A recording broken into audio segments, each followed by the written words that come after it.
자, 쌤, 이 정책 참여자 간 관계, 엘리트 이론, 다원 이론 이건 하겠습니다. 엘리트 이론과 다원 이론. 자, 우리 책에는 다원 이론부터 나왔는데 뭐 똑같죠? 엘리트 이론이나 다원 이론이나 똑같으니까 먼저 엘리트 이론부터 한번 해보겠습니다. 자, 페이지는 16페이지, 요약집 16페이지. 그 다음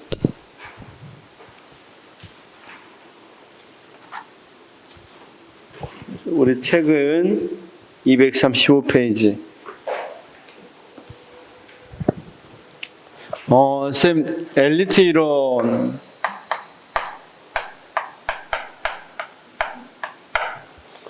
자,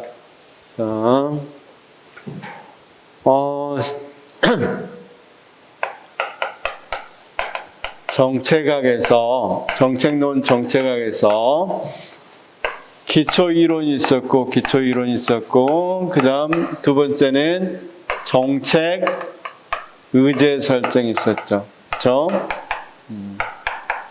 그래서 정책 의제 설정에서는 어떤 게 중요하냐면 뭐가 중요해요? 그렇죠? 정책 의제 설정 일단 과정. 정책 의제 설정이 어떻게 이루어진지. 물론 정책 의제 설정에서 의제의 유형도 조금 중요했죠. 의제에서는 공증의제와 공식의제가 구분하는 것, 그런 문제가 좀 중요했지만 어쨌든 제일 중요한 건 폭과 로스의 정책 의제 설정 과정에서 무슨 형? 외부 주도형, 내부 접근형, 동원형. 이 세 가지가 중요했죠. 그걸 중점적으로 시험에 나왔고, 그다음 킹덤의 정책의 흐름 또는 정책의 창 이론이 중요했다. 이렇게 이야기했습니다. 그 부분 중요하고 두 번째, 그보다 더 많이 시험에 나오는 부분이 있어요. 여기 자, 정책 참여자 간 관계 또는 권력 모형. 정책 의제 설정에서 누가 정책을 주도하냐. 다시요. 누가 정책을 주도하냐 이 말이죠. 쉽게 말해서 엘리트가 주도하냐 아니면 이익 집단, 그러니까 다수 사람들이 정책을 주도하느냐 여기에 대한 건데, 거기 먼저 엘리트 이론은 그림 나와 있죠. 엘리트가 사회의 기본 가치와 체제 유지를 원하고 공공정책에 대해서 적극적인 데 비해서 일반 대중들은 공공정책에 대해서 냉담하고 무지하죠. 그러니까 누가 앞뒤 주도를 한다는 뜻입니까? 소수의 엘리트. 그렇죠? 그래서 일단 엘리트가 싫어하는 문제는 의사 설정이 되지 않는다. 아까 공식 의제로 안 들어온다는 말이었어요. 공정의제가 정부 의제로 안 들어온다는 거죠. 싫어하는 문제는. 사회의 지배 엘리트가 허용하는 문제만이 의제로 형성된다고 보고 소수의 엘리트가 다수를 지배한다는 전제를 가진다.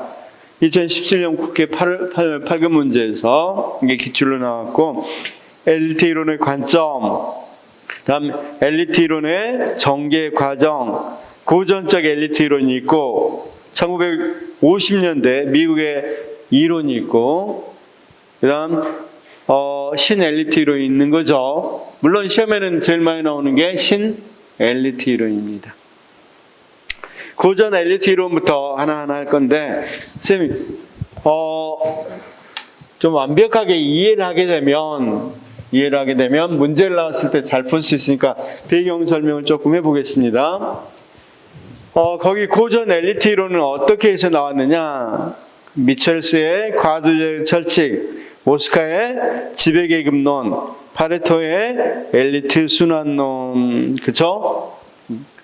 자, 원래 기원은 이겁니다. 원래 이 사람들은 뭘 비판하고 다니냐면 마르크스 이론을 비판했어요. 마르크스 이론을 아주 간단히 여기에 해당되는 것만 이야기하겠습니다. 막스는 어떻게 된다 그랬어요? 사회가 발달하면서 이제 자본주의 사회에서 자본주의 사회에서 무슨 주의 사회로 넘어간다고 그랬어요? 공산주의 사회. 그쵸? 그래서 마르크스는 우리가 물질이 중요하다, 정신이 중요하다. 막스는 물질이 중요하다, 정신이 중요하다. 그렇죠, 물질. 그래서 이수일과 심순애에서 왜 심순애가 넘어갔어요? 이수일의 사랑 고전은 김중배의 다이아몬드죠. 미안해요. 어쨌든 물질이 중요하다는 물질. 그렇죠? 그걸 우리가 하위 구조라고 그러고 하위 체제라고 그러고 상위 구조, 상위 또는 상위 체제인 구조라는 표현을 쓰죠. 구조. 물질은 하위 구조고 상위 구조, 정신적인 건 상위 구조라고 그러는데, 자, 이걸 가지고 있는 자가 유산자야. 지배계급 또는 자본가 계급. 안 가지고 있는 자가 무산자, 노동자 계급 또는 피지배 계급. 그런데 잘 보면, 자, 만약에 우리 쌤이 이 삼성에 있다면, 삼성의 비서실에 근무한다면, 이재용 씨가, 내일 우리 집 김장하는데 하면 어떻다고 그랬어요? 고무장갑 끼고 그 다음날 한남동을 돌아다닌다고 배회한다고 그랬죠. 왜 그렇다고 그랬어요? 단지 이 사람은 이 생산수단을 소유하고 소유하지 않는 사람인데, 그렇죠? 이 사람이 어떤 거? 여기 이 사람을 지배하게 되죠. 그래서 이 사람들은 이런 지배를 공고히 하기, 오랫도록 하기 위해서 어떤 거? 정치 이 상위 구조, 정신 구조인 정치나 교육이나, 그렇죠? 종교나 이런 것들도 다 누구에 의해서, 경제 구조에 의해서 지배당한다는 거야. 만들었다는 거야. 누구에 유리하도록, 자신들에게 자본가에 유리하도록 정치 구조, 교육 구조 다 이렇게 만들었다는 거야. 그렇죠? 자, 이게 이제 하위 구조론인데, 이것보다는 이제 일단은 이렇게 유산자와 무산자가 있고, 그렇죠? 자, 유산자들은 이 자본주의 체제는 그런데 가장 중요한 게 뭡니까? 이런 구조를 가진 걸 자본주의 체제라고 그러죠. 근데 자본주의 체제에서 가장 중요한 건 경쟁이란 말이야. 그러면 경쟁에서 하려면, 자, 경쟁을 하기 때문에 A기업하고 B기업, 이 A 자본가, B 자본가도 경쟁해야 되겠죠. 그래서 이게야 살아남겠죠. 경쟁이니까. 그러려면 이 자본가들이 경쟁하려면 누구를 착취해야 되겠어? 노동자들을 착취해야 되겠죠. 노동자들의 노동력을 많이 노동하게 하고 돈을 조금만 주면 자기가 훨씬 이득을 많이 가지니까 더 투자해서 다른 자본가들보다 더 우위에 설 수 있겠죠. 그래서 이 마르크스는 자본주의는 필연적으로 노동자들을 착취하게 돼 있다고 생각했어. 그런데 아시다시피 지렁이도 밟으면 꿈틀을 한다고 노동자들도 착취를 계속 당하면 어떻게 되겠어? 들고 일어나겠죠. 그래서 소련에서 볼셰비키 혁명처럼 공산당 혁명이 일어난단 말이야.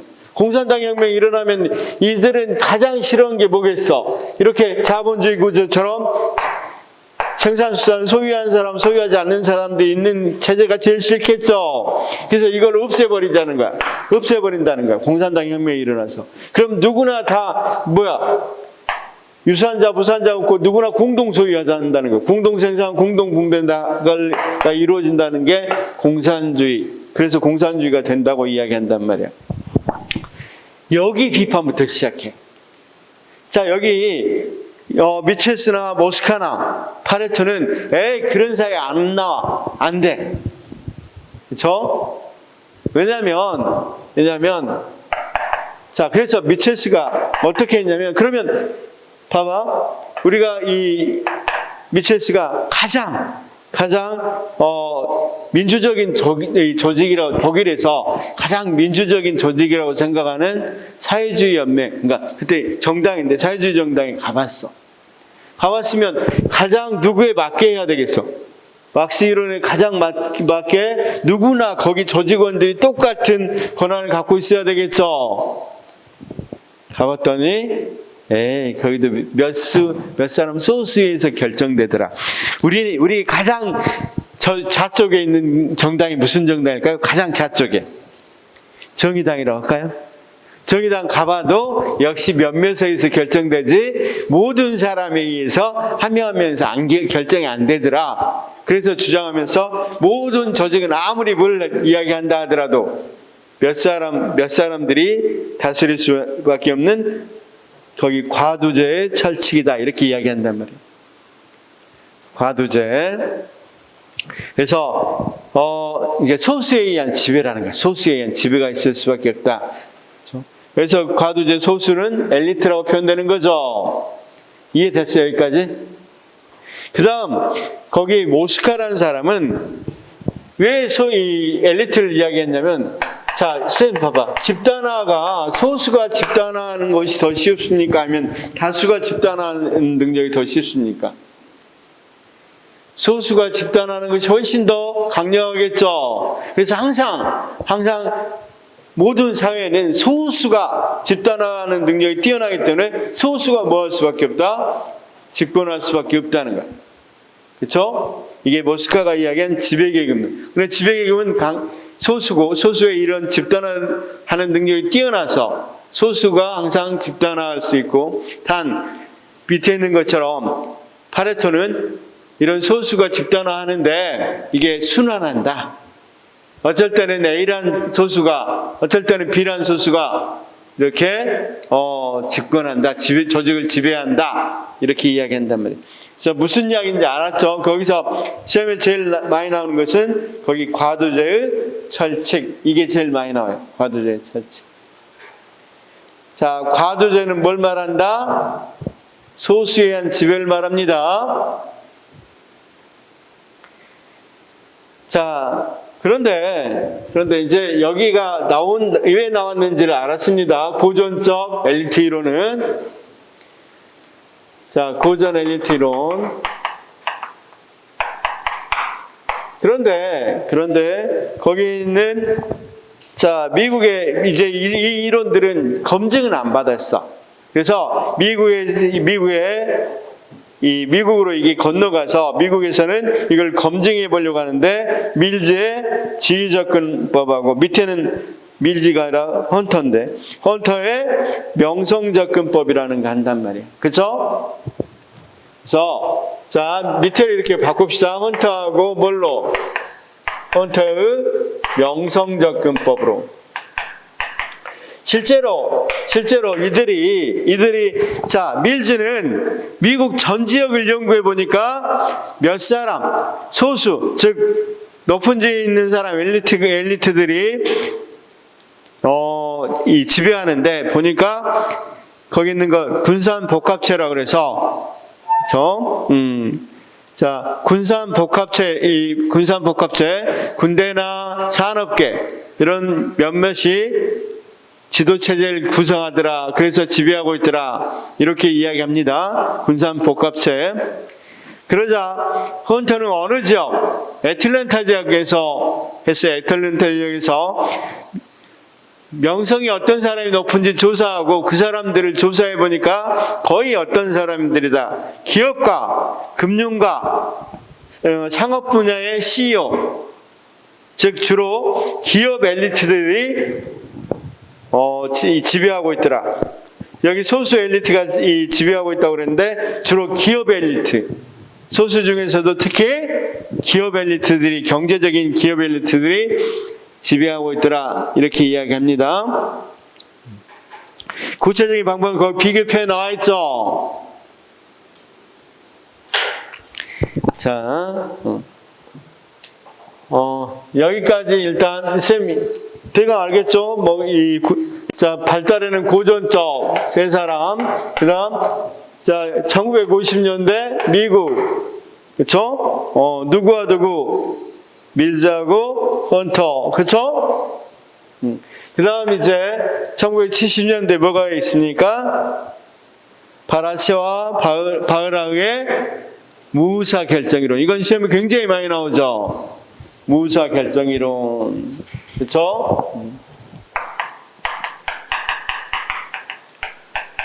이건 시험이 많이 나오니까 체크 꼭 해놓으십시오. 무사결정이론. 자, 배경 한번 보겠습니다. 다원론을 비판한다. 다을은 현재적 권력만 분석했고 잠재적 권력을 분석하지 않았다 하고 비판합니다. 즉 권력은 양명성이 있어서 권력의 두 얼굴이라는 표현을 쓰고 현재적 권력, 밝은 면의 권력으로 정책 결정에서 실제 행사하는 권력과 잠재적 권력, 어두운 면의 권력으로서 의제 설정을 방해하는 권력으로 구분한다. 그래서 다른 현재 권력만 분석했다고 비판하고 바라치는 잠재적 권력 무사결정이라고도 했다. 이걸 기존 엘리트 세력이 그 이익을 옹호하거나 보호하는 데 목적이 있는데 거기 그림으로 한번 표현해봤고 의인은 결정자의 무관심이나 무능력으로 인한 무결점이 아니라 결정자 자신의 이익과 엘리트 자신의 이익과 상충되는 도전과 주장을 적극적으로 좌절시키는 의도적 무결점 현상을 지칭한다. 의도적으로 채택되지 않게 해버리는 거. 그렇죠? 이런 것들을 뭐라 그런다? 무사결정론이라고 그런다. 그래서 우리가 만약에 60, 70년대 우리나라 같은 경우는 노동 문제 같은 경우는 아예 채택되지 못하게 하죠. 그렇죠? 환경 문제도 그렇고. 자기들한테 불리하는 것들은 아예 정책으로 들어오지 못하도록 해버리는 거죠. 그렇죠? 그걸 무사결정론이라고 합니다. 초기 논의의 초점은 정책 의제 설정 단계에서 현상을 의미하였으나 이후 정책 결정과 정책 과정까지 확대했다. 즉 쉽게 말해서 정책 집행, 정책 평가 변동에서도 일어난다. 무슨 말인지 알겠죠? 그걸 그림으로 한번 그려봤어요. 자, 18페이지 보니까 자, 거기 보시면 엘리트 집단에서 주로 어떤 걸 위해서 거기 보니까 기존과 다른 것들에 대한 도전이나 이런 게 들어오면 이런 것들은 어떻다? 현실 유지하고 기득권 고수 보호하기 위해서 엘리트들이 다 막는 현상을 말하는 거죠. 그럴 때 거기 보니까 문제, 그다음 뭡니까? 쟁점입니까? 공정의제, 공식의제 여기까지 다 막아버리죠. 못 들어오게. 처음에 어떤 단계에서 문제 단계에서 막는 경우도 있고 쟁점이 일어나는 거에서 막아버릴 수도 있고 그 다음 공정의제나 공식의제화하는 것도 막아버리는 경우가 있다고 그랬죠. 그 다음 거기 어떤 단계에서 정책을 거기까지는 정책 의제 설정인데 결정 단계에서도 막고 집행 단계, 심지어 평가 단계에서 막아버린다는 거죠. 그래서 거기 자세히 한번 읽어보시기 바라고. 자, 앞으로 조금만 다시 넘어와서 자, 주요 내용으로는 테러나 폭력, 적응적 흡수, 혜택 박탈, 지배적인 가치, 신념, 편견의 동원, 현존 규칙, 절차의 재편성 등으로 의제 설정을 방해한다. 분권적, 개방적, 민주적 사회보다는 집권적, 폐쇄적, 권위적 사회에서 발생한다. 그렇죠? 다원주의에서는 힘센 이익 집단에 의해서 무사결정이 발생할 수도 있겠죠? 아까 청기협회, 미국의 청기협회에서는 될 수 있으면 그게 정책 의제 되는 걸 막아버린다고 그랬죠? 로비를 써서라도. 그쵸? 그래서 얘를 1960년, 70년대 노동, 인권, 환경, 사회복지 정책 의제가 실패했던 원인이기도 한다는 거죠. 그래서 기존 가치 체계를 강조하고 과잉 중성, 폐쇄적, 집권적 정책 구조 이런 것들이 발생의 원인입니다. 그래서 대중들이 알지 못하도록 사실을 은폐하거나 왜곡한다. 사회적 가치 체계를 왜곡시킴으로써 사람들의 문제의식을 통제한다. 대표적인 사례, 반대 의견을 가진 사람들이 문제를 제기하지 못하게 협박이나 폭력을 가한다. 반대하는 사람들의 기존 혜택을 박탈하거나 새로운 이익을 제공하여 매수한다. 쟁점 확산을 억제하기 위해서 언론을 통제한다. 문제의 부정적 성격을 특별히 강조한다. 이를테면 국가안보에 제외된다. 경제회복에 찬물을 끼얹는다. 요즘 많이 듣던 말이죠. 이런 식으로 아예 못 들어오게 하는 거야. 못 들어오게 하는. 그렇죠? 자, 남성 우월주의, 경제 우선주의 등과 같은 지배적 규범 절차를 강조하고 문제에 대해 논의하는 기회를 계속 지연시켜버리고 특정한 안건이 다루지 않도록 정치체제의 규칙이나 절차 자체를 수정해버리는 거고. 그렇죠? 이런 것들이 대표적인 뭐라고 볼 수 있겠어? 무사결정. 자, 그 다음,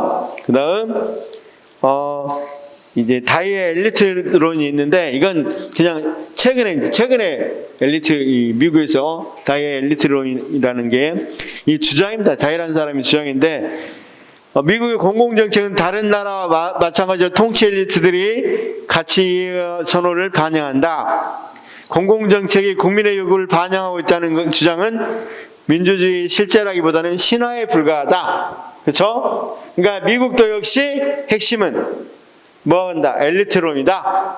그렇죠? 대중을 위한다고 그러는데 대중보다는 지배 엘리트들이 자기 이익을 위해서 한다.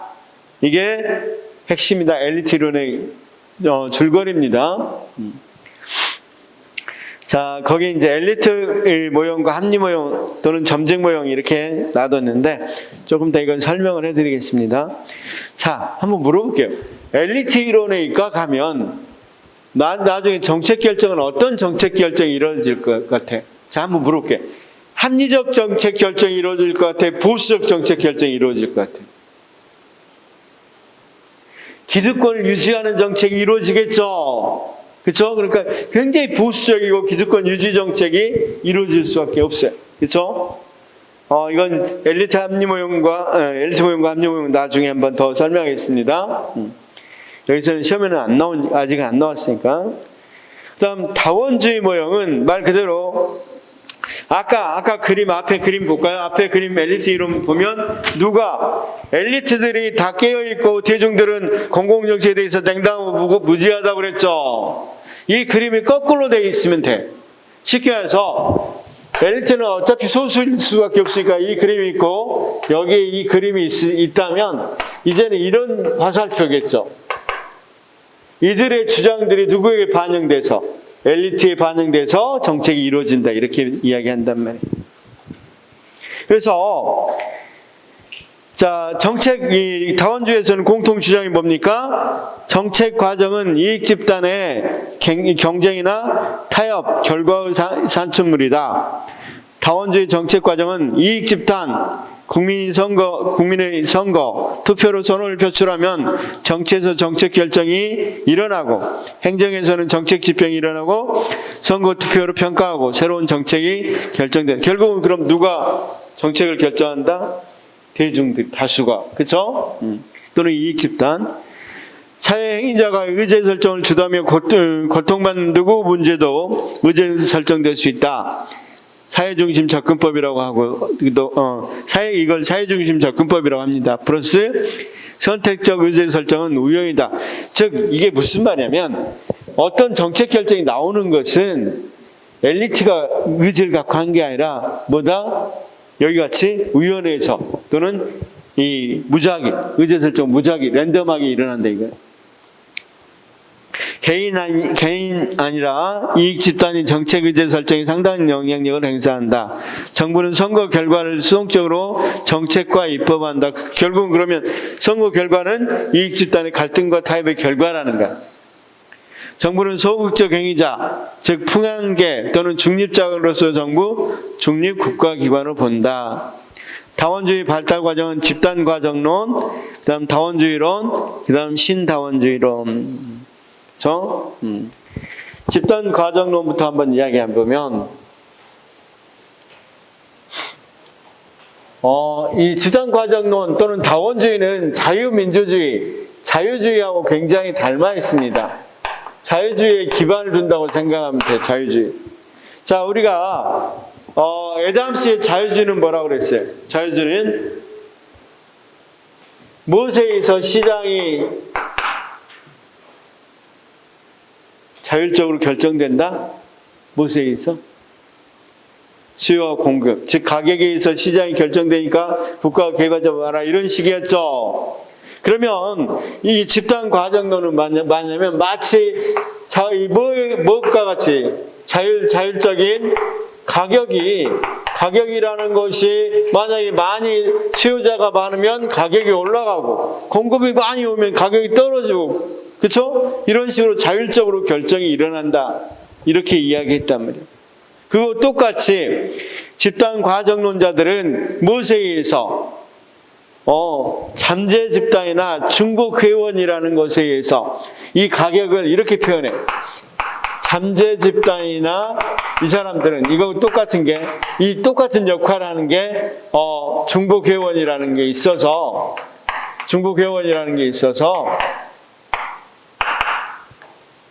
자율적으로 뭐가 일어난다? 정책 결정인들이 일어난다는 거야. 그러니까 거기 봐봐, 뭐라고 돼 있냐면 그 밑에 봅시다. 다원주의적 관점부터 먼저 보면, 자, 국가하고 정부, 국가 안에 정부가 있는 거고, 사회가 어떻게 되어 있습니까? 이익 집단들과의 사회의 경쟁과 갈등 사이에 있죠. 민간 부분에 있어서는 이런 것들이 뭐한다? 서로 경쟁, 갈등하면서 조정하고 타협하면서 정책이 결정된다. 그런데 정부의 역할은 그냥 거기에 조정하고 균형 맞추는 그런 역할만 한다는 거야. 그럼 결국은 누가 결정한다? 거기 이익 집단이 서로 경쟁, 갈등하면서 정책들이 일어난다. 그렇죠?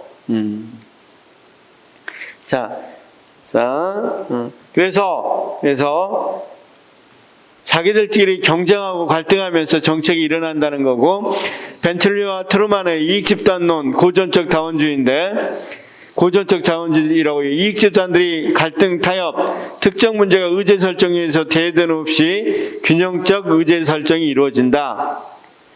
잠재적 이익 집단론, 언제든지 조직화할 수 있는 잠재 집단의 이익을 고려한다. 중복 회원 이론, 여러 집단은 중복으로 가입한 사람들이 다양한 이익을 반영한다. 무슨 소리냐면, 특정 이익 집단의 이익 집단이, 자, 봐봐요. 엘리트 같으면 엘리트라는 이익 집단이 있다면 엘리트 의견 압도적으로 반영된다는 거죠.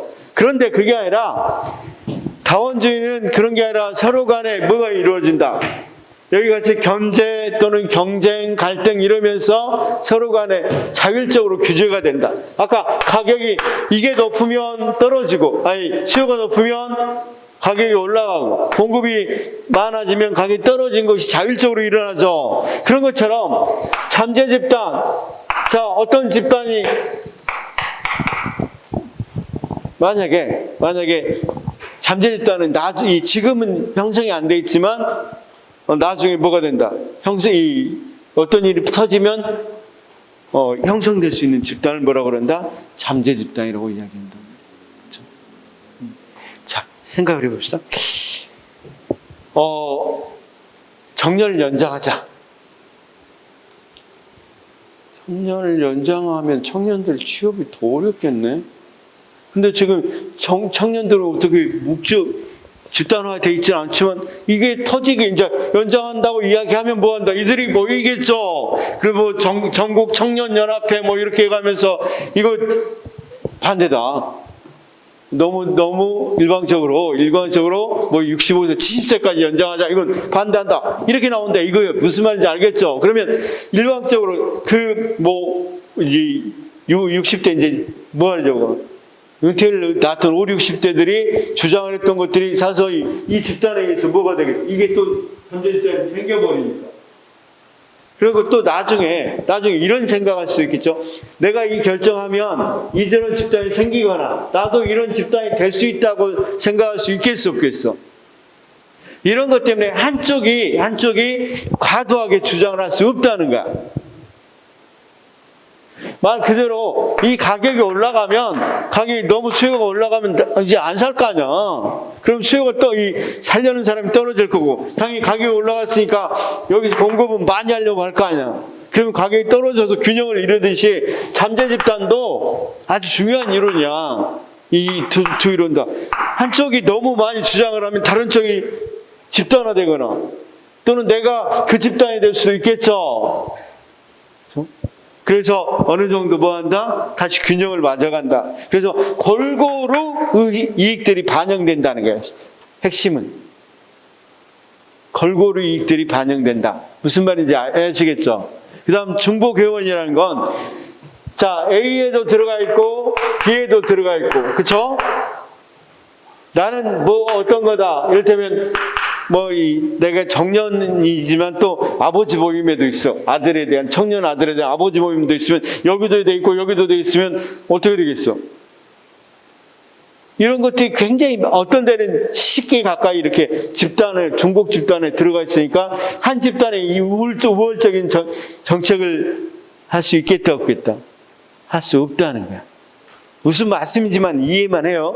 그럼 이 주장에 의하면, 벤틀리하고 트루만의 주장에 의하면, 모든 사회는 뭐 하겠어? 균형적으로 모든 이익 집단이 한 이익 집단을 폭발적으로 그 이익만 대변하는 게 아니라 균형적인 이익 집단을 대변할 수 있겠죠? 그래서 나온 말이 거기 뭐라고 되어 있습니까?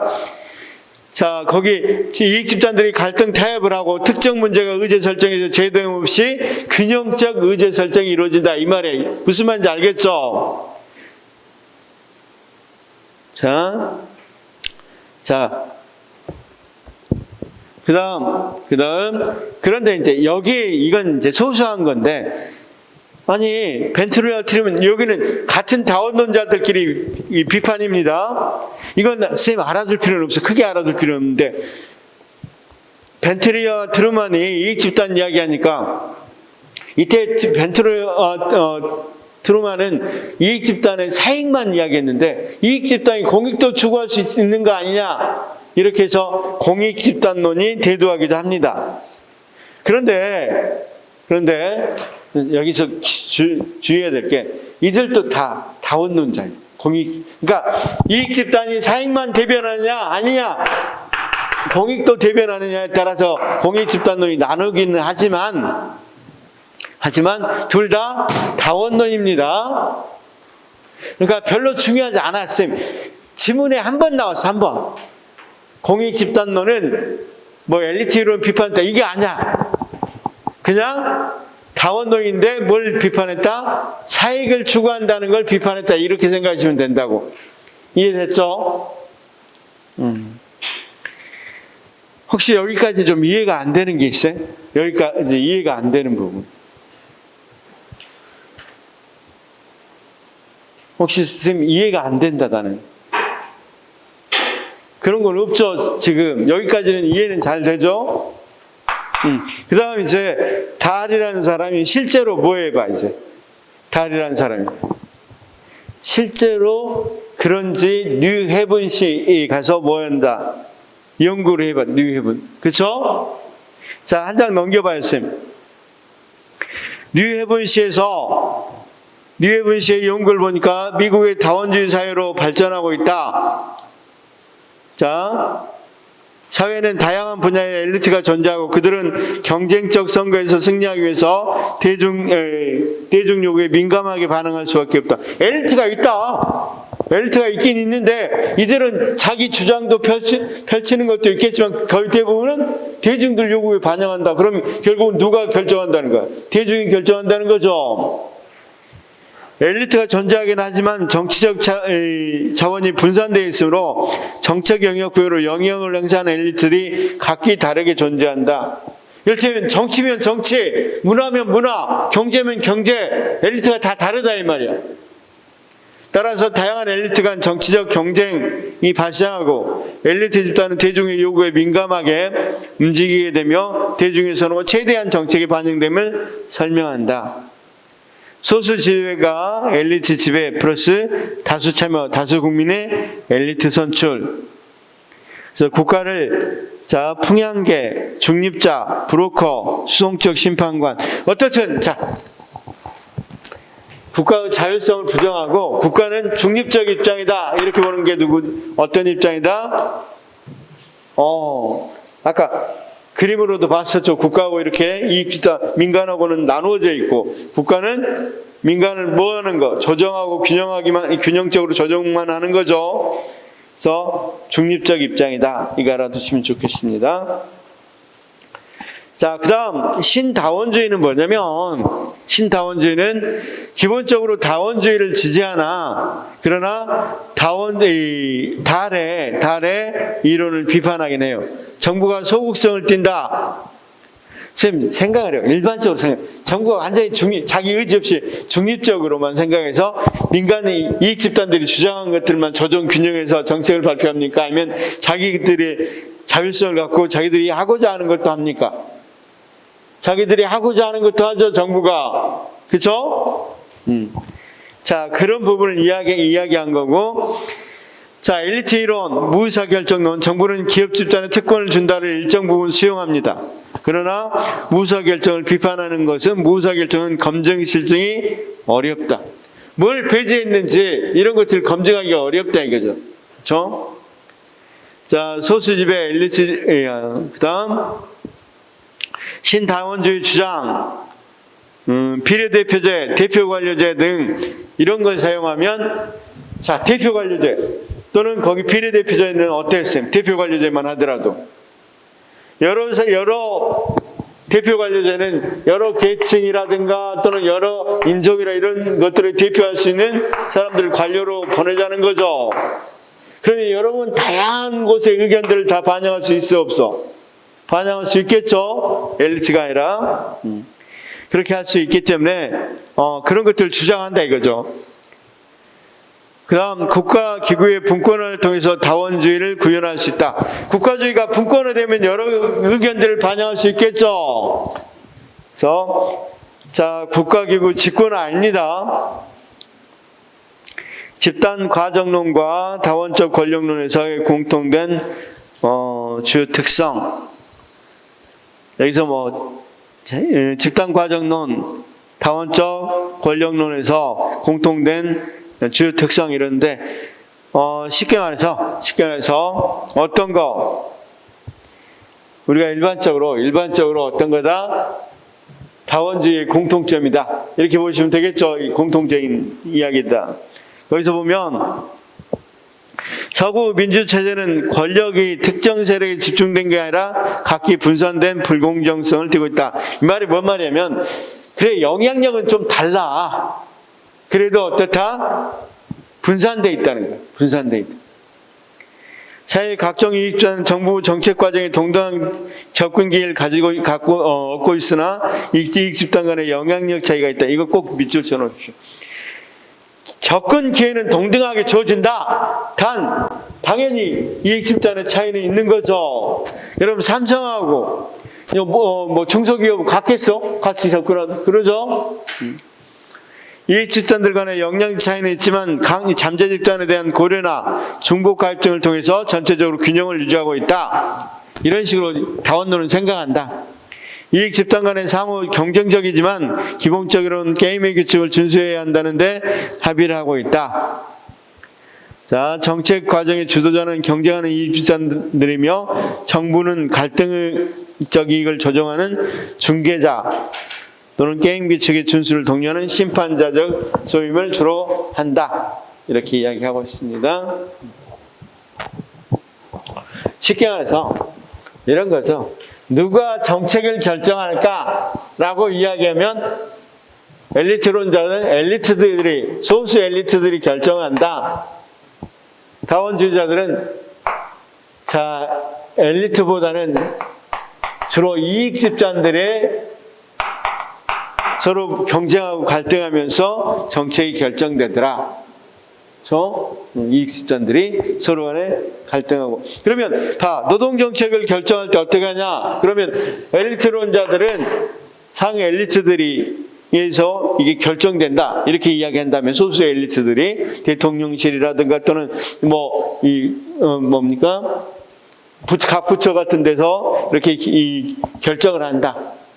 또는 뭐 전문가 몇 명씩 이렇게 결정한다고 이야기한다면, 자원주의는 그런 게 아니라, 자, 이 노동자 단체 또는 이익단체니까, 또는 이 경영자 단체, 이런 여러 이익집단 단체들이 서로 경쟁하며 갈등하면서 결정을 한 것들이 정책으로 나온다. 이렇게 이야기한단 말이에요.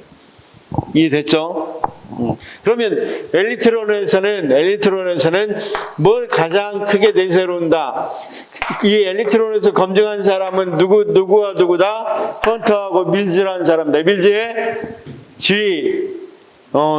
지위접근법하고 헌터의 명성접근법, 이것에서 이루어지고, 다원주의는 달이라는 사람이 어디서? 뉴헤븐시에서 연구한 것이다. 실증적으로. 그쵸? 그 다음 엘리트론에서 가장 여기 달의 연구가 나오면서 살짝 밀리니까, 여기서 다라치가 주장한 게 뭐였다? 무사결정이다. 니네들이 이야기한 것, 달이 조사한 것은 주로 밝은 면, 누가 선택하는 것만 봤는데, 대안들이 선택되지 않는 것은 네가 못 봤다.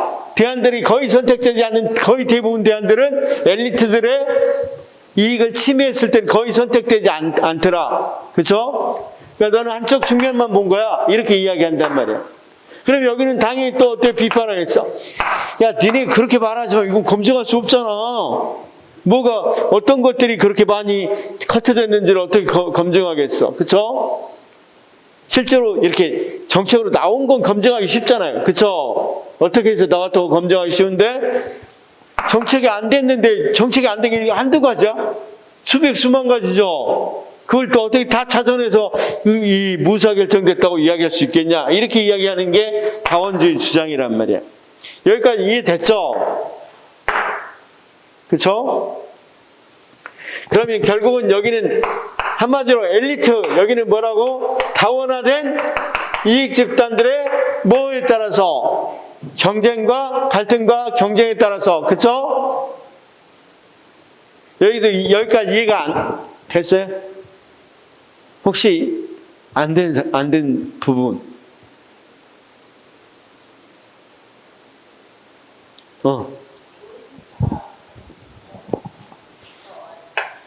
무의사결정은 우리가 그러니까 쉽게 말해서 어떤 정책이 나오는 거 있죠. 노동정책도 나오는 게 있고, 어떤 것은 환경정책 같은 거, 환경정책 발표되는 환경정책이 있고, 환경적으로 들어오지 못하는 것들도 많이 있죠. 환경정책 중에서도. 그런 것들 들어오지 못한 걸 뭐라 그런다? 무의사결정이라고 이야기한다. 그렇죠? 자, 60, 70년대는 노동 문제나 환경 문제 같은 경우는 아예 교과서에도 안 실려 있을 뿐만 아니라 정책이라는 게 없었어요. 그렇죠? 뭐 구체화돼서 나오지도 않고, 그렇죠? 그런 것들을 무의사결정이라고 하는 거죠. 자, 또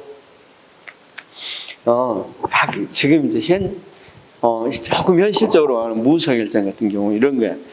자, 지금 엘리트 이론에 입각한다면 이번에 이태원 사건 같은 경우도 될 수 있으면 뭐하게? 이름도 못 부르게 하죠. 또는 모임을 갖지 못하도록 하죠. 될 수 있으면 이게 정책 의제화 돼서 막 나오는 거 별로, 만약에 지금 이 대통령실 같은 엘리트들 입장에서 보면 이거 불편하잖아.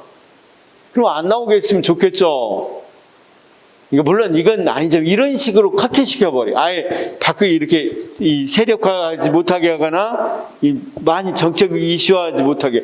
그래서 언론 같은 데서도 사실은 150 몇 명이 죽었으면 굉장히 큰 사건이잖아. 근데 지금 언론에 별로 나오는 게 별로 없잖아. 일단 언론에 원래 옛날 같으면 100개가 나왔으면 한 8, 90개는 나와야 되잖아, 솔직히. 근데 그런 거 없고 맨날 이상한 것, 이 가십거리만 나오고 더 이상 안 나오게 만든, 이건 또 일종의 이 바라치가 보기에는 무의사 결정이다.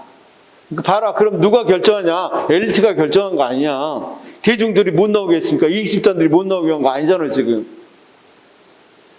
그래서 대부분은 못 나오게 하는 것은 당연히 이익 집단들이 자기 이익을 추구하려고 하는 거지, 못 나오게 하지는 않죠. 그래서 대부분 뭐다? 엘리트들이 못 나오게 하는 거다 이렇게 이야기한다. 이해됐어요? 그러니까 뭐 꼭 그게 그렇다는 건 아니지만 일종의 그런 의미를 갖고 많은 정책들도 이제 이 주로 기업가들이 뭐가 돼? 엘리트들이잖아. 근데 기업가들 입장에서는 자기들이 생산하는데 환경 문제 많이 나오거나 소비자들 막 권리 추구하는 그런 것들 나오면 어떻게 하면 좋겠어? 될 수 있으면 그것들을 커트시켜버리면 좋겠죠. 문제화 안 되게 만들면 좋겠죠. 그래서 솔직히 삼성 같은 경우도 기사 잘 안 나오잖아. 그렇죠? 예를 들자면 그렇게 한다는 거야. 그렇게 한다는 거야. 이 삼성전자에서 그 반올림이니까 산업병이죠.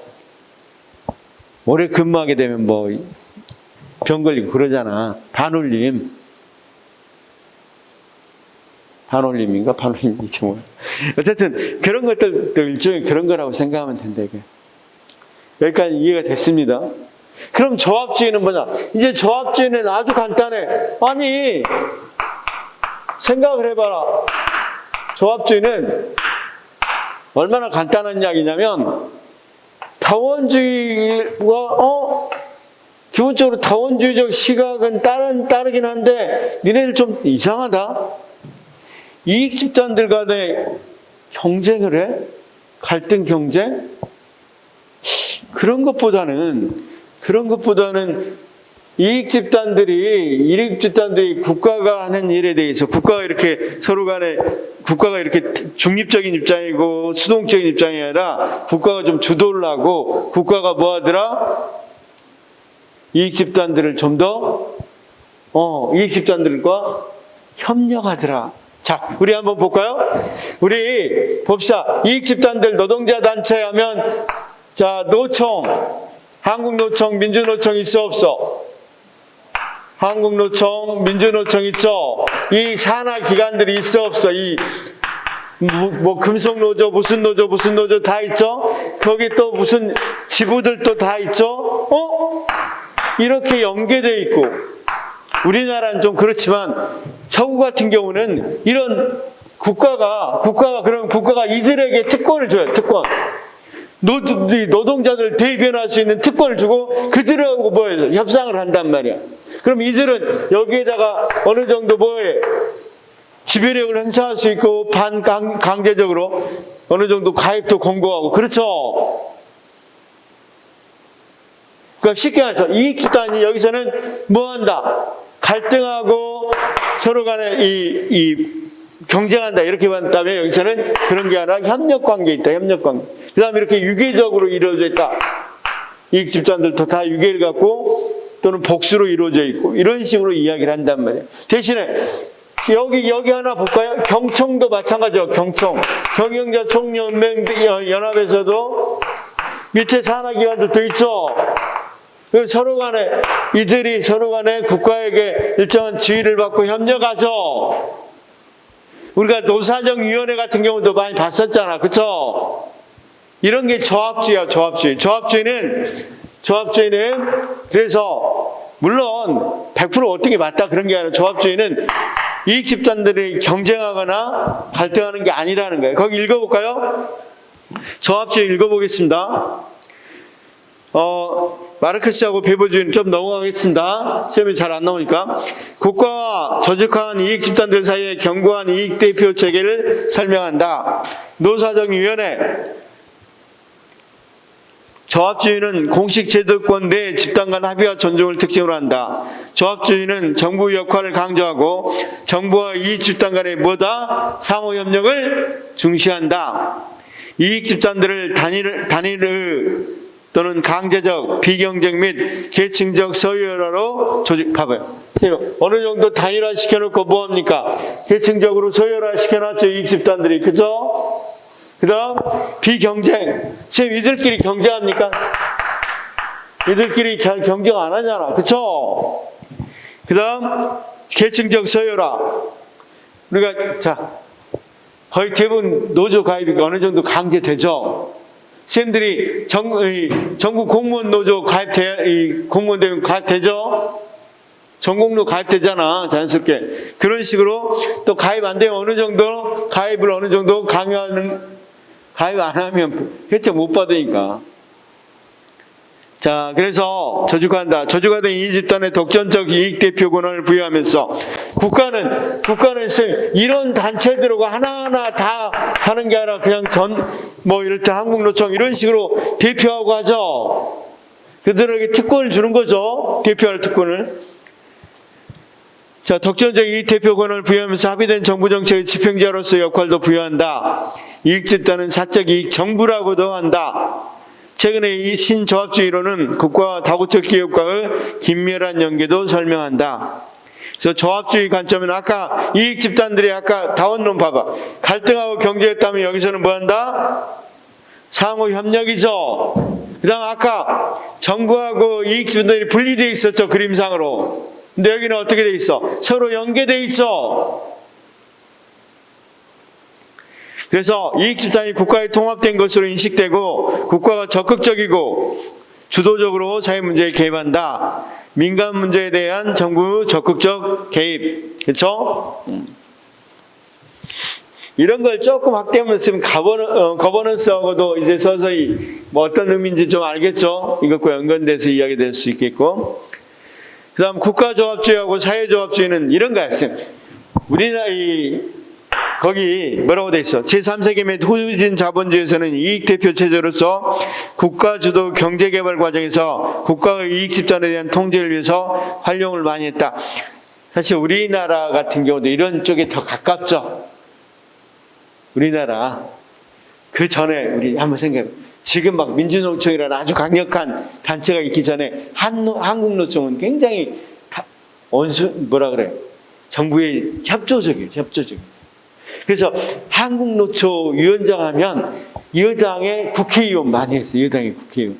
그만큼 협조적이었다는 거겠죠. 그래서 이런 것은 국가가 주로 주도해요. 자, 우리 선생님 봐봐. 경제 개발해야 되는데 하면 안 되니까 국가가 자, 니네 노총 만들어 한국노총. 그래서 니네 대표 노동자 대표할 권한 줄게. 경청하고도 협의할 권한도 주고 권한 줄 거니까 니네들도 우리 발전하는 데 좀 도와줘. 니네 너무 욕심 부리지 말고 10% 하지 말고 5%만 좀 해. 뭐 이렇게 해간단 말이야. 그러니까 그럼 국가가 완전히 주도하는 거죠. 그런데 유럽 같은 경우는 유럽에서 생각하는 조합주의는 여기 있는 자율성을 인정하는 거야. 어느 정도 이제 노조들. 이들이 국가에서 만들어졌다 보면은 쭉 오랜 세월에 걸쳐서 자기들이 만든 거야. 자발적으로. 그러니까 쉽게 말해서 우리나라 같은 경우 좀 이 후진국가 같은 경우 국가가 어느 정도 단체를 만들어주는 측면이 있다면 이들은 자발적으로 이렇게 만들었으니까 훨씬 자율성은 크겠죠. 근데 공통점은 둘 다 그렇다 하더라도 뭐가 공통점이다? 상호 협조한다. 그렇죠? 상호 협력한다. 그래서 국가조합주의하고 사회조합주의 거기 구분 나왔죠? 그것만 잘 읽어보시면 돼요. 자, 여기까지가 여기까지가 지금보다 문제의 핵심, 여기서 시험 문제 많이 나오는 부분이기도 해요. 그 다음 나머지 마르크스주의, 베버주의, 그 다음 뒤에 나온 것들은 문제를 풀어본 뒤에 한번 보도록 하겠습니다. 시험에 거의 안 나와요, 쌤. 세계체제 정속이론이라든가 신중상주의라든가 과대성장 국가론, 관료적 권위주의 이런 것들은 거의 안 나오니까 일단 제일 중요한 세 가지만 보면 됩니다. 어떤 것? 쌤 다시 엘리트론, 다원주의, 조합주의. 다원주의하고 조합주의 구분할 수 있겠죠? 자, 다원주의는 마치 아까 잠재집단과 중복회원이 뭐하고 똑같다? 아담 스미스의 보이지 않는 선처럼 조정을 해서 시장이 균형적으로 가격이 이루어지듯이 여기서도 균형적으로 각각의 집단의 의사들을 반영한다. 이렇게 이야기한단 말이에요. 무슨 말인지 알겠죠? 자, 그러면서 다원론에서는 단 이들의 이익 집단들은 서로 뭐 한다?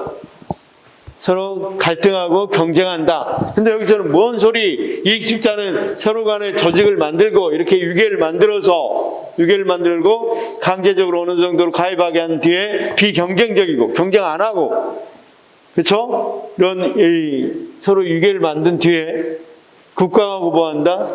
여기 다원주의는 국가하고 이익집단은 완전히 분리되어 있고, 여기는 풍향교로서 정부 또는 중간자로서 정부인데, 여기서는 그게 아니라 국가가 적극 개입하죠. 그렇죠?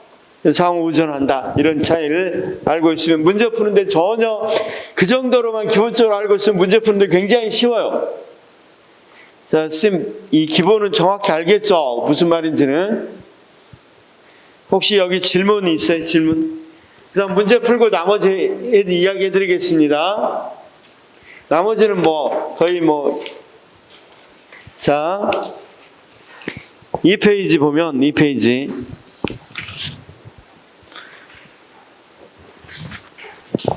자, 정책 과정에서 행위자 사이의 권력관계 이론에 관한 설명으로 가장 11번입니다.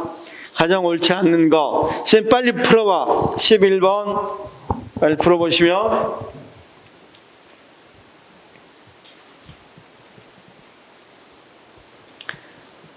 자, 11번 문제 푸셨나요?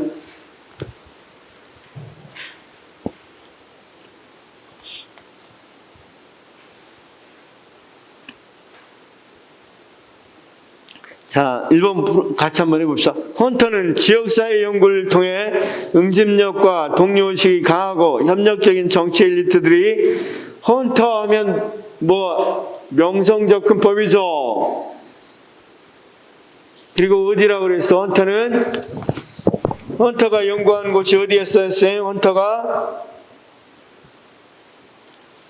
자, 여기다 이거 써놓으십시오. 헌터에다가 거기 이거 오타 쳐서 죄송한데, 헌터에다가 자, 명성접근법이었죠.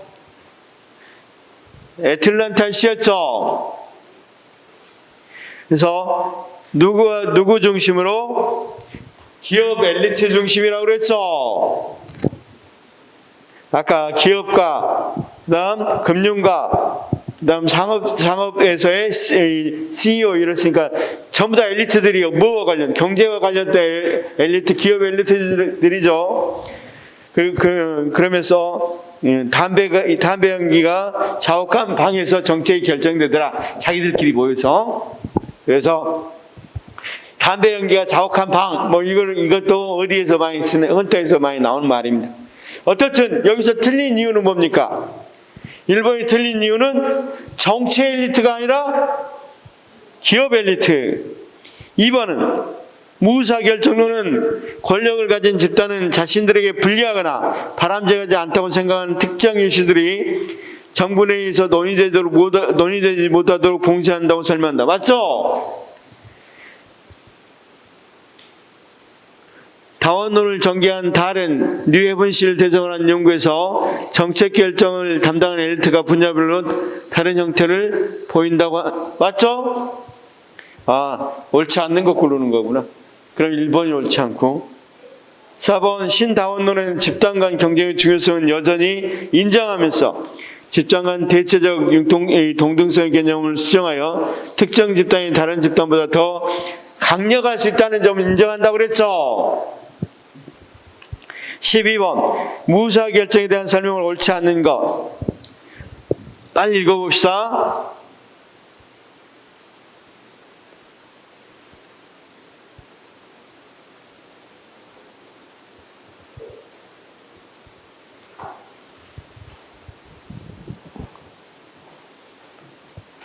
뭐 한마디가 틀린 말이 있어. 뭐가 틀렸어? 뭐 한마디가 아니라 뭐가 다른 주장이에요. 4번이죠. 4번은 누구의 주장이냐면 사이먼의 제한된 합리성을 이야기할 때 사람이 뭐 때문에 지위 집중력과 가용 자원이 적어서 우리가 우리가 합리모형은 인간의 전능성을 가정한다고 그랬죠. 그럴 때 사이먼은 인간은 전능한 게 아니라고 그랬죠. 제한된 합리성밖에 안 갖고 있기 때문에 모든 결정을 할 수 없다. 이건 누구 이야기야? 사이먼의 이야기인데, 무사결정론에서는 그래, 그러면 그 말 좋아. 그런데 어떤 정책 결정이 돼버리고 어떤 정책 결정은 안 되는 건 뭐 때문이냐? 이렇게 물어본단 말이에요. 다시. 사이먼은 제한된 합리성이 있기 때문에, 제한된 합리성이니까 모든 일을 결정할 수 없다. 모든 정책 대안을 고려할 수 없다. 그런데 그러면 그럼 모든 정책 대안이 아니라 A라는 대안, B라는 대안이 있는데 둘 다 어느 정도 고려를 할 수 있는데 왜 A하는 고려되고 B하는 고려되지 않는 걸 설명을 못 한다는 거야. 그건 무엇을 통해서 설명할 수 있겠어? 무사결정론. A하는 엘리트들에게 크게 손해 없어. B하는 손해되는 거야. 그러니까 B하는 채택이 안 되는 거야. 이건 무사결정론은 설명이 되죠. 근데 사이먼은 설명이 안 돼. 이것도 제한된 합리성으로 선택할 거고 이것도 제한된 합리성에서 선택돼야 되겠죠. 그렇죠? 자, 13번. 정책 참여자와 권력관계 모형에 대한 설명으로 옳지 않는 것. 국가 조합주의는 국가가 민간 부문의 집단들에 의해서 강력한 주도권을 행사한다고 보는 모형이다. 다원주의는 주로 개발도상국가에서 경제개발 과정에서 이익 집단에 대한 통제를 설명하기 위한 이론으로, 다원주의는 개발도상국가입니까? 뭡니까? 선진국입니까? 다원주의는 선진국에서 주로 맞는 거죠. 왜냐하면 이익 집단이 발달해야 되잖아, 다원주의에서는. 그쵸? 사회조합주의는 사회 경제체제의 변화에 순응하는 이익자는 자발적 시각에서 생성되었다. 다원주의는 이익 집단 간의 영향력 차이를 인정하지만 전반적으로 균형이 유지되고 있다는 입장을 지닌다. 이게 정확하다고 그랬죠? 14번. 자, 보기는 정책 과정에 대한 이론적 관점들 중 하나를 제시한 것이다. 다음 중 보기에 대한 설명으로 옳은 것은, 박스는 어떤 겁니까, 쌤? 그렇죠. 박스는 무사결정론이니까 무사결정론과 관련되는 거 한번 1, 2, 3, 4에서 골라봐요.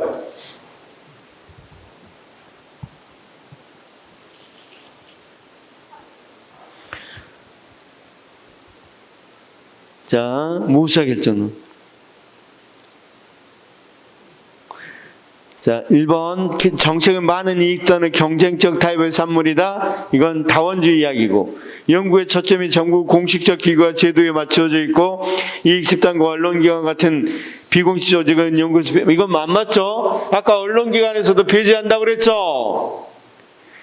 3번. 실제 정책 과정은 기득권의 이익을 소화하려는 보수 성격을 나타낼 가능성이 높다. 그렇죠. 왜? 무사결정론도 엘리트 이론이니까. 그렇죠? 엘리트 이론이니까. 정부가 단독으로 정책을 집행하는 것이 아니라 시장 및 시민사회 등과 함께한다. 이건 다원론적 또는 다원론적 관점이 맞죠? 엘리트 관점이 아니라. 자, 4번은 좀 애매해요. 조합주의도 맞은 말이 되니까. 15번. 신엘리트 이론에 대한 설명으로 옳지 않는 것은, 4번은 아까 국가 조합주의가 더 맞겠네요. 14번에 4번에. 15번. 신엘리트 이론에 대한 설명으로 옳지 않는 것. 한번 골라봐. 신엘리트 이론.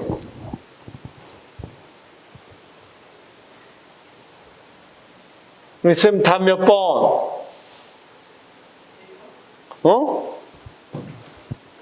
옳지 않는 거. 신엘리트 이론이 아닌 거. 고전적 1950년대 미국 헌터와 밀즈 헌터 1970년대 신엘리트 이론 이렇게 나왔으니까 고전적 엘리트 이론이 몇 번에 있어? 고전적 엘리트 이론 모스카, 미첼스, 파레토, 그쵸? 이 사람들 고전적 엘리트 이론이라고 그랬죠? 그래서 옳지 않는 것은 2번에 있는 것은 우리가 모스카 미첼스에서 대표되는 고전태 엘리트론과 달리 밀즈나 지적근법이나 헌터 명성적 접근방부터 이건 아니죠 지금. 여기 봐봤어요. 이거 이유가 신엘리트 이론이죠. 그쵸? 그래서 2번입니다. 1번은 엘리트들에게 안전한 인식만을 논의하고 불리한 문제는 거론조차 못하게 봉쇄하는 무사 결정론과 밀접하게 당연히 신엘리트 이론이 주장한 게 무사 결정론이잖아. 그쵸? 자, 3번 정책 결정에 영향을 미치는 정책 관련 두 가지 이것도 무사 결정론 이야기잖아. 4번 엘리트는 정책 문제의 정의와 의사결정 과정에서 은밀한 영향이 이것도 무사결정론 이야기잖아. 따라서 자 다시 한번 봐봐요. 선생님 여기 봐봐. 아까 나눴잖아. 고전적 1950년대 1970년대 신엘리트론. 그쵸? 이해됐어? 이렇게 틀리면 곤란한데 선생님 많이 마시다가 왜 착각하셨어요? 지금 이해는 됐죠? 신엘리트 이론 여기 무사 결정론을 주로 이야기해요. 그 다음 지금 2번은 고전적 1950년대 이야기잖아요. 자, 우리 선생님 그 답은 거기 16페이지 봐봐. 16페이지 오늘 나눠드린 거 16페이지 봐봐. 16페이지 제가 엘리트 이론은 전개과정 붙여놨죠? 그러면 신엘리트 이론 앞에 있는 게 뭡니까? 고전적 1950년대 미국의 이론 이거 두 가지죠? 근데 문제는 뭘 물어봤어? 신엘리트 이론 문제 물어봤죠? 그래서 답은 신엘리트 이론이 아닌 2번이죠? 16번 쌤 16번 다원주의에 대한 설명은 가장 옳지 않는 것.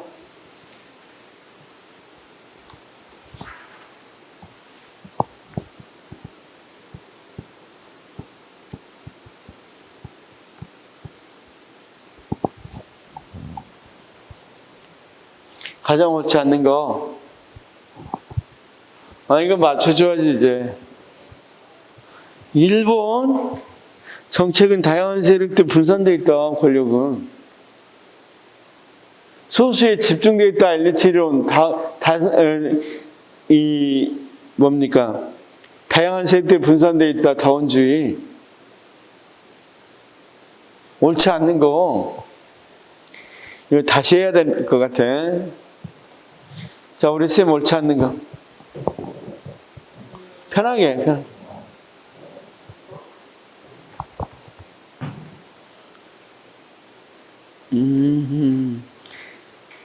이거 다원론의 이야기잖아요. 다원론 이야기죠. 3번 접근 기회는 같으나 영향력 차이는 있다고 이야기했잖아. 그쵸? 자, 내가 중요하다고 이야기했는데 쌤 어떻게 다시 좀 해야 되나? 20페이지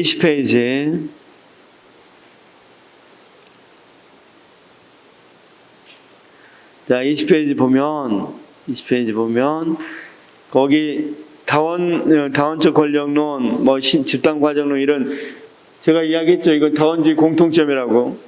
거기 1번, 2번 봐봐요. 사회의 각종 이익 집단은 정부의 정책 과정에 동등한 접근 기회를 얻고 있으나 이익 집단 간의 영향력 차이는 있다. 이렇게 이야기한다고 그랬죠. 동등한 접근 기회.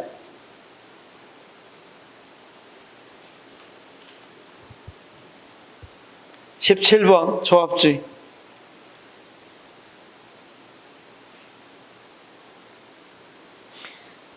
이거 조금 선생님들 열심히 해야 되겠다.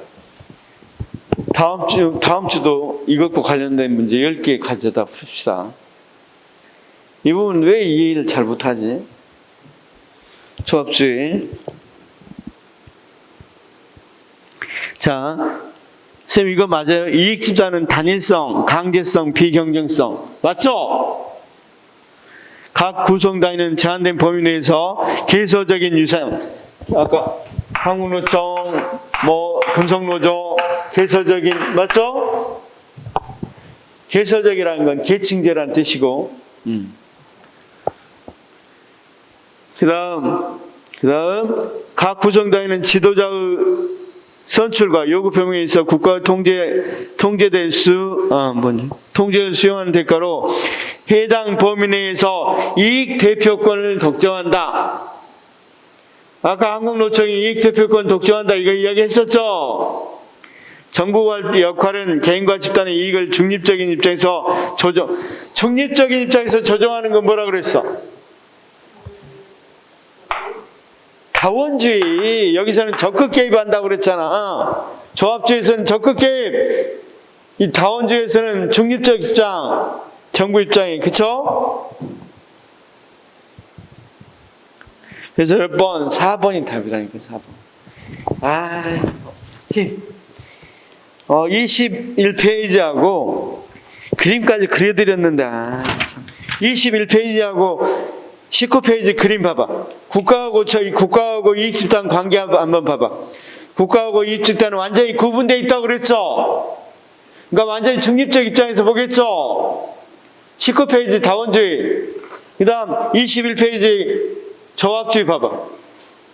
조합주의는 완전히 결합되어 있어. 그 다음 거기는 조합주의는 상호협력이죠. 자, 19페이지는 경쟁과 갈등이죠. 이익집단들 간에.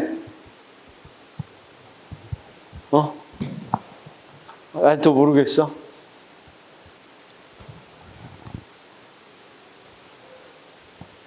자.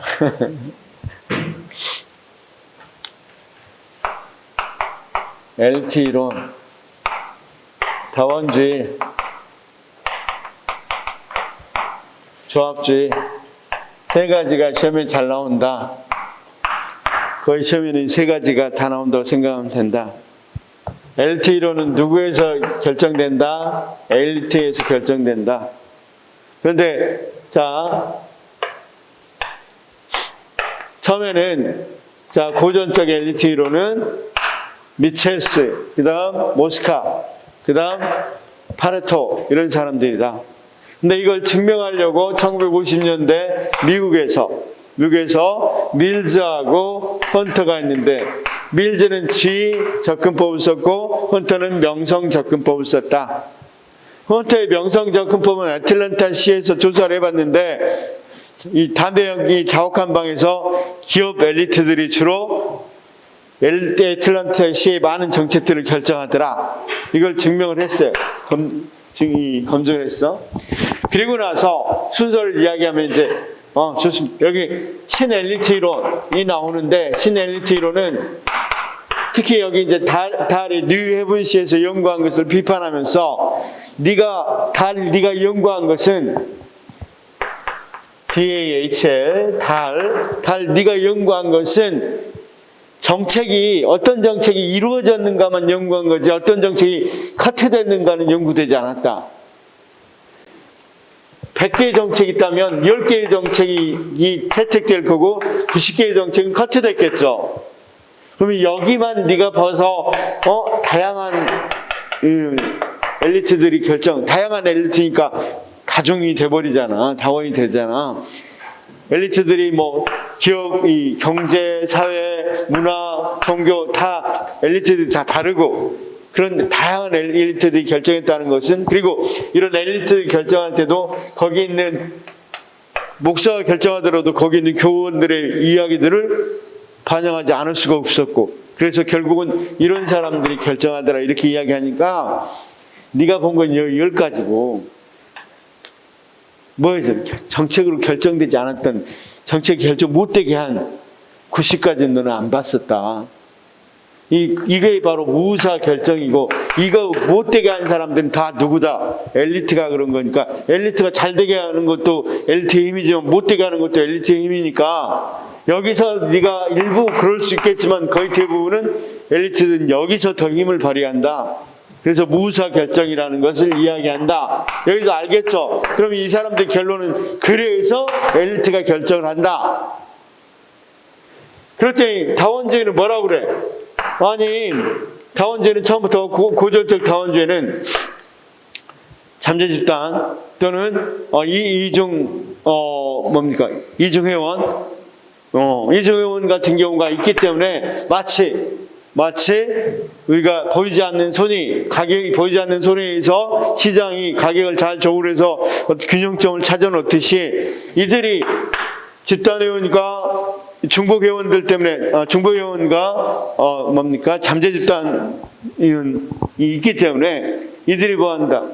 한 집단을 완전히 대변하는 그런 정책을 얻고, 이런 것들이 잘 균형을 이루어서 특정 집단의 이익만 대변하는 게 아니라 여러 집단의 이야기들이 대변되더라. 그럼 여러 이익 집단들의 이야기 대변된다? 다원주의 맞죠? 그렇더니 달이 보기에는, 자, 엘리트 있다는 거 맞다. 그것도 인정한다. 니네 엘리트가. 그렇죠? 그런데 단 엘리트들이 한 명이 아니라 이쪽 엘리트, 이 영역의 엘리트, 이 영역의 엘리트들이 다 다르더라. 이를테면 대통령이 혼자 다 한다면 그 엘리트 맞는데, 여기도 엘리트들이라면 결국은 다양한 엘리트니까 마치 다원론하고 똑같다. 그 다음 그 엘리트들이 혼자 결정하는 게 아니라 밑에 있는 대중들의 의견들을 반영한다, 안 한다? 반영한다. 기업의 엘리트들을 하더라도 사원의 의견을 반영할 거고, 종교의 엘리트들을 하더라도 여기 교원들의 의견들을 반영한다. 그러니까 결국 누가 결정한 것이다? 대중들이 결정한 것이다. 그런 의미에서 다원주의다. 그 다음 또 하나. 그래. 영향력 차이는 있는 거 인정하다. 어떻게, 이를테면 큰 단체일수록 당연히 이 경제 문제에 접근하는데, 아니, 삼성이 들어가 있는 거하고, 중소기업 삼양이 들어가 있는 발언권이 같대달라. 다르다. 영향력 차이는 있는 거 인정한다. 대신에 기회는 같다. 기회는 동등하게 주어진다. 그렇죠? 따라서 결론적으로 이야기하면 뭐가 된다? 결국은 혼자만 소수가 결정할 게 아니라 전체적인 의견들이 반영된 결정들이 일어난다. 이게 뭐다? 달은 두 가지, 미안해. 뒤에까지 섞어버렸네. 두 가지 이야기만 했단 말이야. 엘리트들이 순환한다. 여러 엘리트들이 있다. 엘리트들은 뭘 반영할 수밖에 없다? 밑에 있는, 대중들의 의견을 반영할 수밖에 없다. 이렇게 있고, 여기 이제 신다원론에 가면 뭐라고 이야기한다? 그렇죠. 엘리트들이 뭐 하는 것에 대해서도 엘리트들이 힘이 더 많이 갖고 있다는 것도 인정한다. 아니, 당연하지. 목사님이 더 힘을 갖고 있지. 그 밑에 있는 교원들이 더 갖고 있지는 않겠죠. 교회 회원들이. 그래서 그런 거 인정하는데 접근 기회만큼은 동등하게 주어지는 것이고, 그렇죠? 그런 의미에서 또한 이런 것들이 결국은 전체적으로 보면 소수가 아니라 여러 사람들이 접근을 해서 이루어진다. 그렇죠? 그래서 일부 엘리트 이론을 주장한 것들도 받아들이면서도 결국 누가 결정한다?